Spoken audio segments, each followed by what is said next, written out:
Hello everyone, एक बार फिर से आप सभी का इस वीडियो सीरीज़ में बहुत बहुत स्वागत है।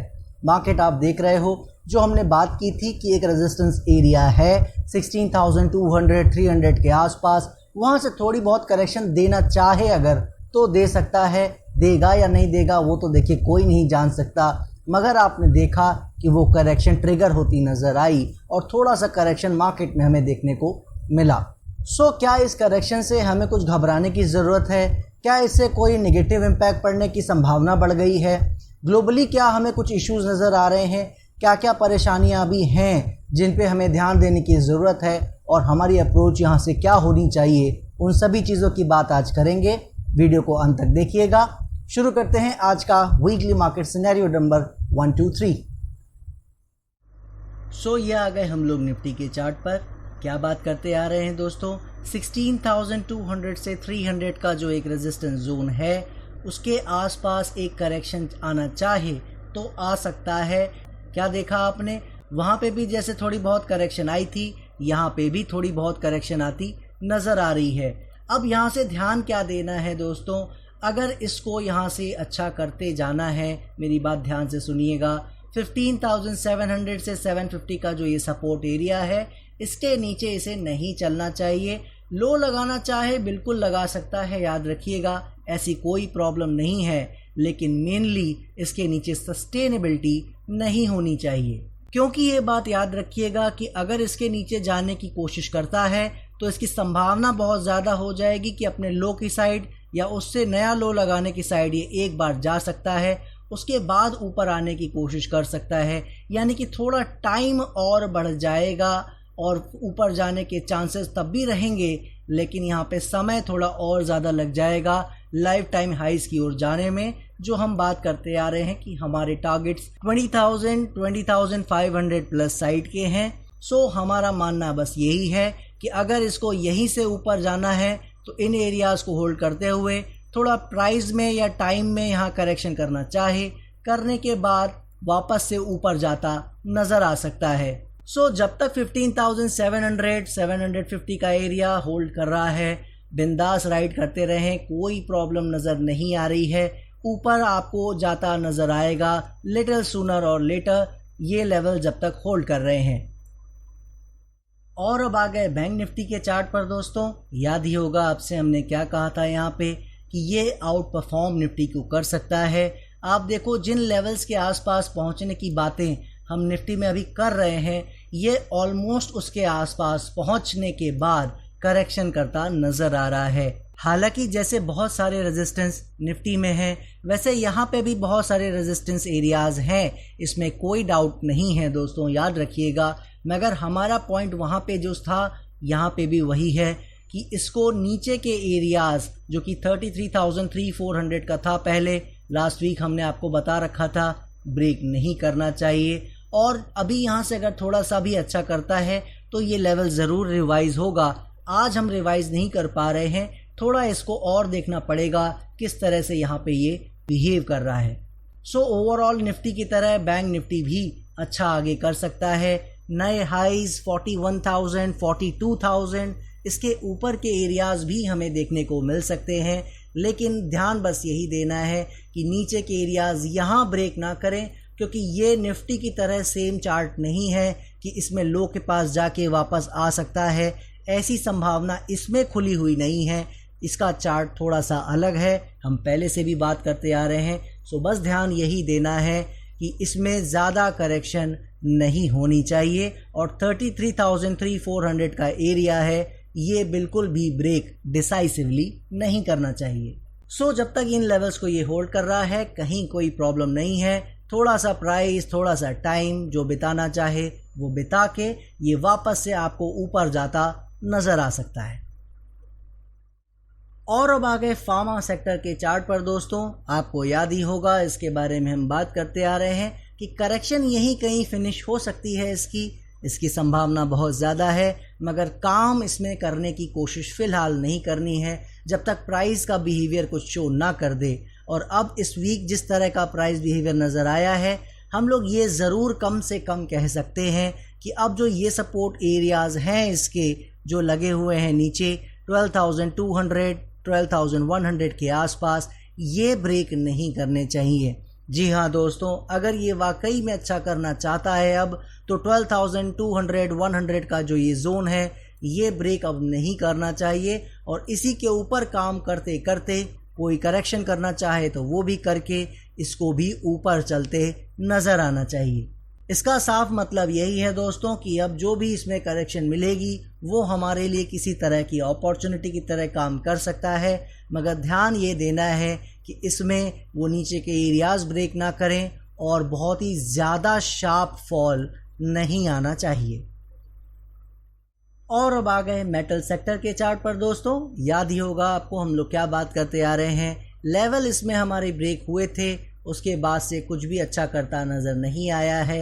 हालांकि हमने ये कहा था कि अगर इसको अच्छा करना है तो इन एरियाज़ के नीचे थोड़ा लो लगाने जाना चाहे जा सकता है, मगर ज़्यादा रुकना नहीं चाहिए। ये चीज़ें हमें ध्यान देनी है और हमें इससे फ़िलहाल दूर रहना है। अभी तक आप देख रहे हो उस लेवल को होल्ड करने में तो सक्षम रहा है, मगर किसी तरह का अच्छा बिहेवियर प्राइस का हमें नहीं नज़र आ सका है। इसीलिए अभी तक इसमें किसी तरह का कोई चेंज नहीं है दोस्तों, इससे भी दूर रहना है। जब तक प्राइस का बिहेवियर कुछ अच्छे से शो ना करे, कुछ टाइम यहाँ अच्छे से ना बिता ले, तब तक अभी भी इससे हमें दूर ही रहने की ज़रूरत है। याद रखिएगा, ओवरऑल इससे हमें काफ़ी उम्मीदें हैं, जो हम बात करते आ रहे हैं लास्ट 1-2 ईयर्स से कि मेटल सेक्टर बहुत बढ़िया कर सकता है। किया भी है उसने ओवरऑल, मगर इस शॉर्ट टर्म के साइड में आने वाले कुछ हफ्तों के लिए किसी तरह की क्लैरिटी नज़र नहीं आ रही है। सो एक बार इससे दूर रहने की ज़रूरत है।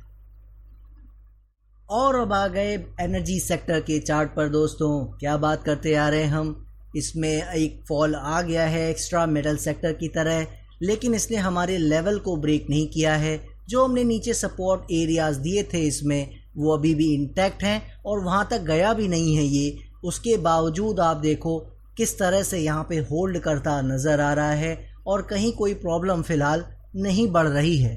सो इसमें भी हमेशा से हमारी उम्मीदें ज़्यादा रही हैं और हम इसमें बात करते आ रहे हैं ये आने वाले टाइम में बहुत अच्छा कर सकता है, लेकिन उसके लिए हमारे लेवल 16,000 के एरिया को होल्ड करने की ज़रूरत है। अभी तक होल्ड करता रहा है, आगे भी उम्मीद यही है। थोड़ा सा प्राइस का बिहेवियर क्लियर होते ही हम ज़रूर इसकी बात करेंगे, लेकिन अभी इससे दूर रहने की ज़रूरत है। जैसा इसके बारे में हम बात करते आ रहे हैं कि थोड़ा टाइम ये बिताना चाहे तो बिता सकता है, और वो आपके सामने क्लियरली नज़र आ रहा है। और अब आ गए आईटी सेक्टर के चार्ट पर दोस्तों। आप खुद देखिए, जो हम बात करते आ रहे थे कि हमारे सपोर्ट के आसपास से ऊपर जा ज़रूर रहा है, करेक्शन एंड होने की संभावना अब बढ़ रही है, ऑलमोस्ट एंड पे है ऐसी उम्मीद है मुझे। ये सारी बातें हम आपको करते आ रहे हैं इन्हीं एरियाज से, लेकिन हमने आपसे ये भी कहा था कि ट्राई अभी नहीं करना है, क्योंकि क्या होता है जब बॉटम बन रहे होते हैं, ओवरऑल उल्टे सीधे लोज लग जाया करते हैं, जिसको हर कोई मैनेज कर पाए ये मुमकिन नहीं होता है। इसीलिए एक बार एज ए ट्रेडर हमें इससे दूर रहना चाहिए। क्या देखा है आपने अभी तक, हमारे दिए हुए लेवल्स को तो होल्ड कर रहा है, लेकिन अभी भी कहीं जा नहीं पा रहा है। थोड़ी सी चाल आई थी, मगर इस वीक लो की साइड आता नज़र आया है, वो आप देख सकते हो। इसीलिए अभी भी हमारे व्यू में किसी तरह का कोई चेंज नहीं है, और एक लो बनाने जाना चाहे बिल्कुल जा सकता है। यहाँ पे कोई 4-5 डेज की सस्टेनेबिलिटी इसके नीचे हो जाए, उससे भी कोई फ़र्क नहीं पड़ेगा दोस्तों, याद रखिएगा। इसीलिए इतनी जब कॉम्प्लिकेशन हो तो फिर काम नहीं करना चाहिए दोस्तों। फ़िलहाल अभी इससे दूर रहने की ज़रूरत है, मगर याद रखिएगा ये वो सेक्टर नहीं है जहाँ पे कोई ये सोचे कि इतना गिर चुका है और फिनिश हो जाएगा। ऐसी किसी तरह के स्टेटमेंट से और ऐसे व्यूज़ से हमें दूर रहने की ज़रूरत है। और अब आ गए ऑटो सेक्टर के चार्ट पर दोस्तों। आप देख ही रहे होंगे, शानदार चाल हमें मिली है इसमें किसी तरह का कोई डाउट नहीं है। लाइफ टाइम हाइस को भी इसने ब्रेक कर दिया है इस वीक, और उसके ऊपर बड़े अच्छे से काम करता नज़र आया है। लेकिन जैसा बात हम पहले भी करते आ रहे हैं दोस्तों, चाल बहुत अच्छी मिल गई है, थोड़ी बहुत और देना चाहे दे सकता है, लेकिन करेक्शन की संभावना जो यहाँ से शुरू हुई थी वो कहीं से भी शुरू हो सकती है, उसका हमें ध्यान रखना है। बाकी इसको बिल्कुल राइड करते रहना है, कोई प्रॉब्लम नहीं है। जब तक हमारा अब ये लेवल, अब इसको हटा देता हूँ एक बार, जब तक ये 11,000 का एरिया, या अब मुझे कहना चाहिए जब तक 11,200-300 का एरिया ब्रेक नहीं करता है, कहीं किसी तरह की प्रॉब्लम इसमें नहीं आने वाली है। बिल्कुल इसे राइड करने की ज़रूरत है।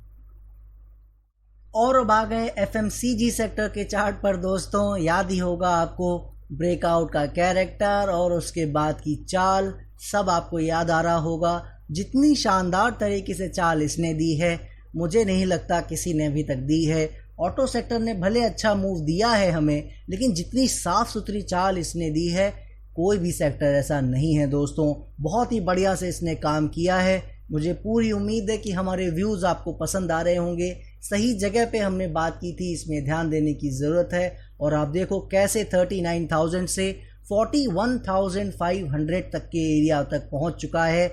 अब मेरे ख्याल से इसमें ध्यान रखने की जो बात है वो ये है कि अपने रेजिस्टेंस एरियाज़ के आसपास पहुंच गया है। यहाँ रुकेगा या नहीं रुकेगा, देखिए वो हम कभी नहीं कह सकते, लेकिन ये बात याद रखने की ज़रूरत है, एक बार जब चाल आ जाती है तो वो करेक्शन कहीं से भी ट्रिगर हो सकता है। उसको हमें हमेशा अपने माइंड में लेके चलना पड़ता है। हम ऐसा एक्सपेक्ट नहीं कर सकते कि कोई चीज़ सीधे बढ़ती चली जाएगी। सो ओवरऑल हम जो बात करते आ रहे थे FMCG में, यहीं से बात करते आ रहे थे अच्छा कर सकता है, मगर तब बात की थी थोड़ा सा दूर रहना है, कुछ इसको परफॉर्म करने देना है। फिर हमने इस एरिया में बात की थी सपोर्ट की, और यहीं से लो लगा के जब से गया है तब से हम देख रहे हैं बहुत ही बढ़िया चाल हमें देखने को मिली है। ब्रेकआउट वाले जो कंफर्मेशन वाले दोस्त हैं उनको भी मिल गई है। सो वो करेक्शन कभी भी ट्रिगर हो सकती है, ये बात याद रखिएगा। बाकी ओवरऑल आप यही देखेंगे कि 38,700 के नीचे आए बिना ये ऊपर ही जाता नज़र आ सकता है, छोटी छोटी करेक्शन प्राइस और टाइम में करते हुए।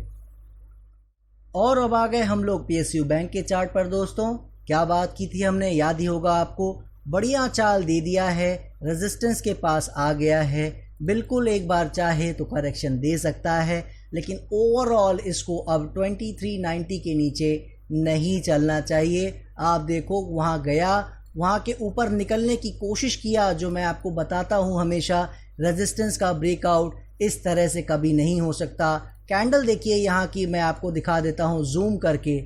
एक ये ब्रेकआउट था और अभी मैंने आपको FMCG में ब्रेकआउट दिखाया, एक उसको देखिए आप। तो इससे ही आपको पता लग गया कि ब्रेकआउट का कैरेक्टर इसमें क्या है और उसके बाद कैसे ये वापस आया है, आप समझ गए होंगे। इसका मतलब बस यही है दोस्तों कि रेजिस्टेंस से एक बार करेक्शन जो आनी चाहिए थी वो शुरू हो गई है। ना आती सीधे निकल जाता हम बिल्कुल मान लेते, मगर अब वो करेक्शन आ रही है। सो जब तक अब ये रेजिस्टेंस एरिया जो कि आपके सामने ये नज़र आ रहा है 2700 के आसपास, जब तक ये ब्रेक नहीं करता है, थोड़ा सा इसमें करेक्शन प्राइस या टाइम में बिल्कुल आ सकती है। और सपोर्ट जैसा मैंने कहा था सबसे ज़्यादा इम्पॉर्टेंट है 2390, 2385, इन एरियाज़ के नीचे इसको बिल्कुल नहीं जाना चाहिए अगर ये ऊपर लाइफ टाइम हाई के लिए जाना चाहता है तो। सो अभी तक जैसा हम इससे एक्सपेक्ट करते आ रहे हैं वैसे ही काम करता आ रहा है। हमने यही बात कर ली थी कि वो अच्छा कर सकता है, कर रहा है, राइड करते रहने की ज़रूरत है, कहीं कोई प्रॉब्लम नहीं है जब तक हमारे सपोर्ट एरियाज़ को ये होल्ड कर रहा है। और इसी तरह हमने रियल्टी सेक्टर में भी बात की थी दोस्तों, आपको याद होगा कि सपोर्ट के नीचे जाना चाहे बिल्कुल जा सकता है, वहाँ सस्टेन नहीं करना चाहिए। IT सेक्टर की तरह कुछ टाइम यहाँ बिताना चाहे बिता सकता है, लेकिन इस सपोर्ट एरिया के नीचे बहुत ज़्यादा टाइम नहीं बिताना चाहिए। आपने देखा है कि अभी तक उसके नीचे गया ही नहीं, सपोर्ट को हमारे टच भी ठीक से नहीं किया और वहाँ से एक शानदार चाल देता अभी तक आपको नज़र आ रहा है। सो क्लियरली कहीं ना कहीं रियल्टी सेक्टर भी अच्छा करने का प्रयास कर रहा है। करेगा या नहीं करेगा देखिए वो तो हम देखेंगे, लेकिन जो हमने ये सपोर्ट एरिया दे रखा था 360, 365 के आसपास, अब ये इम्पॉर्टेंट लेवल हो गया है। जी हाँ दोस्तों, पहले से ही था इम्पॉर्टेंट, लेकिन अब इसके नीचे सस्टेनेबिलिटी बिल्कुल नहीं होनी चाहिए। इस लो को इसे काटना भी नहीं चाहिए। यही हमें इससे उम्मीद है, और जब तक ऐसा नहीं करता है आप देखोगे ये भी सूनर और लेटर प्राइस और टाइम वाइज करेक्शन करते हुए ऊपर की ओर ही खिसकता नज़र आ सकता है। सो ये देख लिए आपने सभी चार्ट्स। चलिए बात कर लेते हैं सबसे पहले निफ्टी के बारे में। क्या बात की थी हमने कि 16,200-300 के एरिया से छोटी मोटी करेक्शन आना चाहे तो वो आ सकती है, और आपने देख लिया वो आ गई है। इसके बाद हमने ये बात ये भी आपसे की थी कि जो एक सपोर्ट एरियाज़ हैं हमारे, उन पे ज़्यादा ध्यान देना है, क्योंकि रेजिस्टेंस तो देखिए आते रहेंगे, उससे ज़्यादा घबराना नहीं है। तो अभी तक क्या हुआ है, उसमें क्या कोई चेंज है? उसमें कोई चेंज नहीं है दोस्तों। निफ्टी में जो हम बात करते आ रहे हैं कि नीचे जो 15,700 15,800 का एक सपोर्ट जोन है, आप कह सकते हो मोटा मोटी, उसको नीचे ब्रेक नहीं करना चाहिए, सस्टेनेबिलिटी उसके नीचे नहीं होनी चाहिए। और अभी तक आपने देखा है सस्टेनेबिलिटी की तो बात दूर है, अभी उन एरियाज़ में आ भी नहीं सका है। आ जाएगा, कोई परेशानी की बात नहीं है, लेकिन ध्यान हमें इसलिए वहाँ पे देना है क्योंकि जैसा मैंने आपको चार्ट पे दिखाया कि नीचे आने की संभावना, जो लो लगने की बात मैंने आपसे की थी कि जो 15,200 के आसपास लो लगे हैं, उसके नीचे एक लो लगाने जा सकता है, वो संभावना अभी फिनिश नहीं हुई है, या मुझे कहना चाहिए उसकी प्रोबेबिलिटी अभी बहुत कम नहीं हुई है, संभावनाएं अभी भी उसकी ज़्यादा हैं। लेकिन क्या हम जान सकते हैं कि वो लो की साइड जाएगा, नहीं जाएगा? नहीं जान सकते दोस्तों, हम कभी नहीं जान सकते। हम एक अंदाज़ा लगाते हैं अपनी एनालिसिस से, और एनालिसिस जो कह रही है वो ये कह रही है कि अभी क्लैरिटी नहीं है। इसीलिए तो हम हमेशा से यहाँ बात करते आ रहे हैं कुछ हफ्तों से कि काम भी करना है मगर कॉशियसली करना है, ज़्यादा काम नहीं करना है, और लेवल्स को बहुत इम्पोर्टेंस देनी है।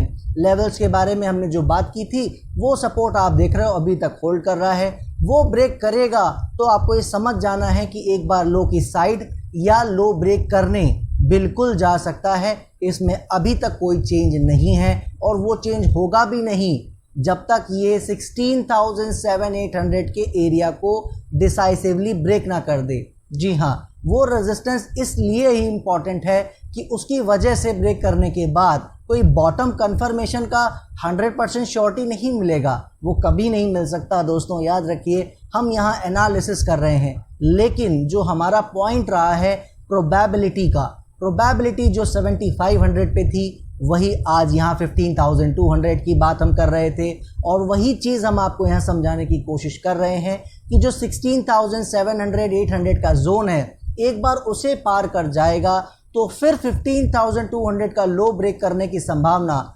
लगभग ना के बराबर हो जाएगी। 95% से ज़्यादा चांसेस हो जाएंगे कि फिर वो लो की साइड भी जाएगा ही नहीं, वहाँ पे रिटेस्ट करने का या उसके आसपास जाने का वो सवाल ही नहीं रह जाएगा। लो ब्रेक करने की तो बहुत दूर की बात है, जब होगा तब उसकी बात करेंगे, मगर अभी जो ज़रूरी है पहले उसकी बात कर लेते हैं, वो है सेक्टर्स। जी हाँ, आपको याद होगा हमने पहले भी इस तरफ इशारा किया है कि यहाँ से अब जो चाल आएगी वो निफ्टी की दिशा, निफ्टी से ज़्यादा अब सेक्टर्स करेंगे उसको तय, क्योंकि सेक्टर्स में चाल आनी बहुत ज़्यादा ज़रूरी है। क्या देखा है आपने इस वीक? बहुत अच्छी चाल, बहुत अच्छे तरीके से मार्केट अभी तक काम करती नज़र आई है।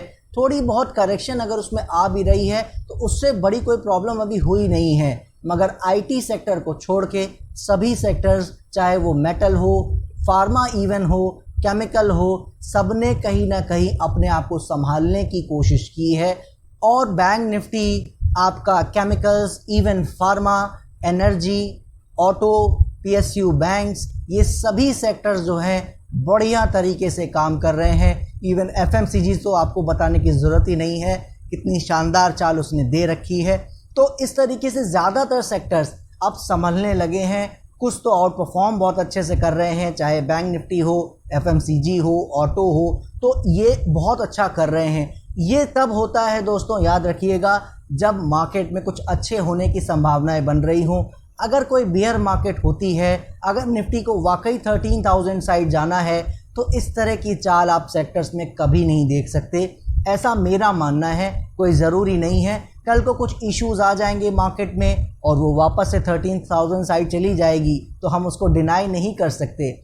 अगर हम इंडियन लेवल पे बात करें तो मोटा मोटी उसी तरह से चल रहा है, लगभग जैसा हम यहाँ पे बात करते आ रहे हैं। जो भी दोस्त नए हैं हमारे लास्ट 4, 5, 6 वीडियोस देख सकते हैं, उनको सारा आइडिया यहाँ पे लग जाएगा। तो जो भी बातें हो रही हैं उसी हिसाब से चल रही है, चलते चलना है उसके साथ साथ। लेकिन जो ग्लोबल इश्यूज़ हैं उसमें सबसे बड़ा जो इशू उभर के निकला है वो डॉलर इंडेक्स है।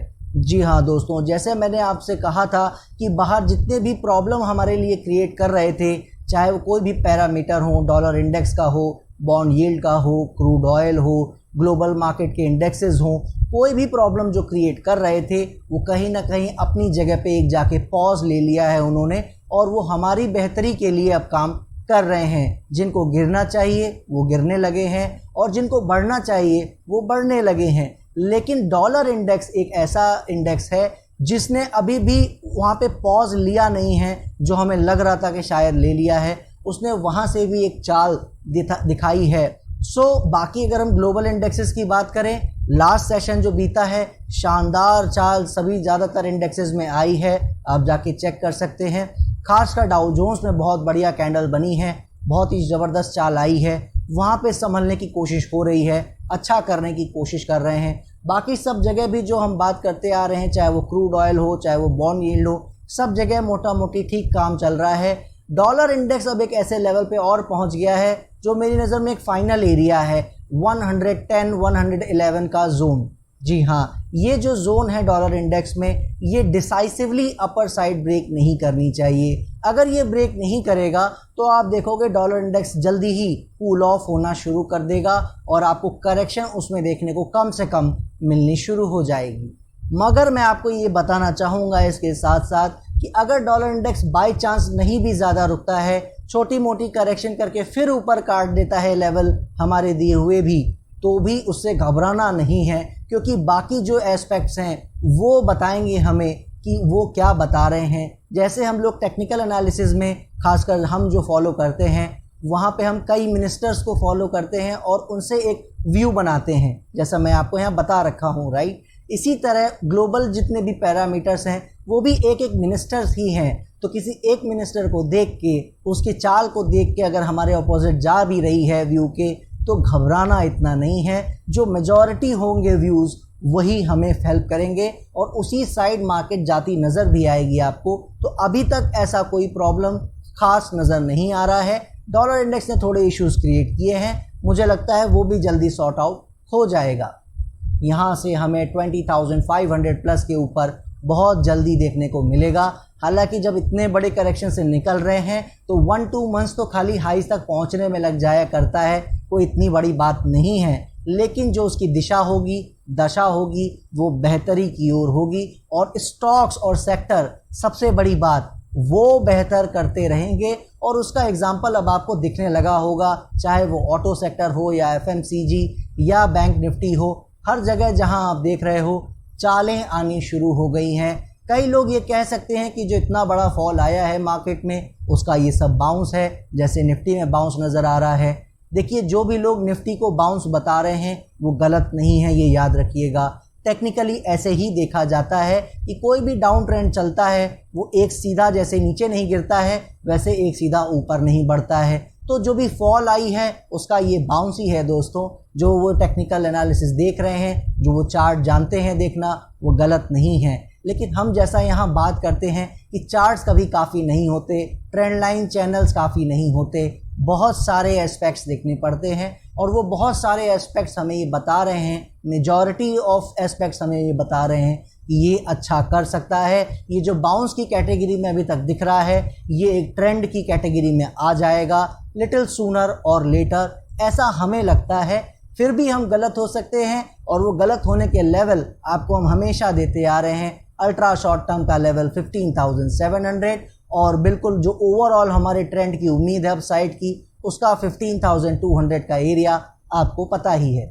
जिस तरह का अभी तक रुझान दिखाया है सेक्टर्स ने, निफ्टी ने, जो भी हम बात करते आ रहे हैं यहाँ, लकीली सब होता चला जा रहा है। तो अभी तक जब हम राइट पाथ पे हैं तो घबराना किस बात का है? घबराना बिल्कुल नहीं है दोस्तों। लेकिन ये हमेशा ध्यान रखना है कि हम बॉटम साइड काम करने की कोशिश कर रहे हैं और इसीलिए कॉशंस बहुत ज़्यादा रहना होता है, किसी भी लेवल को अंडर एस्टिमेट नहीं करना होता है, होप में कोई काम नहीं करना होता है कि मार्केट जा रही है, ये सेक्टर जा रहे हैं तो इस सेक्टर का ये स्टॉक भी ऊपर जाएगा, ऐसा कोई ज़रूरी नहीं है। याद रखिएगा, मैंने आपको ऐसे बहुत सारे एग्जांपल्स दिए हैं जिसकी कोई काउंटिंग नहीं है। तो किसी को भी किसी चीज़ से कंपेयर नहीं करना है, जो अच्छा कर रहा है उसमें ट्राई करना है, जो अच्छा नहीं कर रहा है, लेवल ब्रेक कर रहा है हमारे, उससे दूर रहना है। इसी तरीके से स्टॉक्स में काम किया जा सकता है। और आपको पता ही है, शॉर्ट टर्म लेवल हो, मीडियम टर्म लेवल हो, सारे लेवल हम आपके साथ शेयर करते हैं टेलीग्राम में, जो भी आप हमसे पूछते हैं। और आगे मैंने आपसे प्रॉमिस किया है कि स्टॉक के इंडिविजुअल हम वीडियोस बनाने की जल्दी यहाँ पे शुरुआत करेंगे, तो आपको और अच्छे से आइडिया लगेगा कि हमें उसे कैसे देखना है, हमारी अप्रोच उन सभी में क्या होनी चाहिए। किसी भी स्टॉक या ओवरऑल किसी भी वर्ल्ड के किसी भी तरह के काउंटर में, चाहे वो कमोडिटी हो, करेंसी हो, कुछ भी हो, आप पूछना चाहते हैं उनके लेवल्स, हमें टेलीग्राम में ज्वाइन करके वहाँ पे आप पूछ सकते हैं। सभी चीज़ों के जवाब वहाँ मिल जाएंगे। बाकी इंडिविजुअली वीडियो बनाने हम जल्द ही शुरू करने वाले हैं, सारे जवाब आपको क्लियरली मिलने लगेंगे। नेक्स्ट वीक फिर मिलूँगा, बात करेंगे एक बार फिर से निफ्टी और मार्केट की, क्या होगा आगे। तब तक के लिए जय हिंद, जय भारत।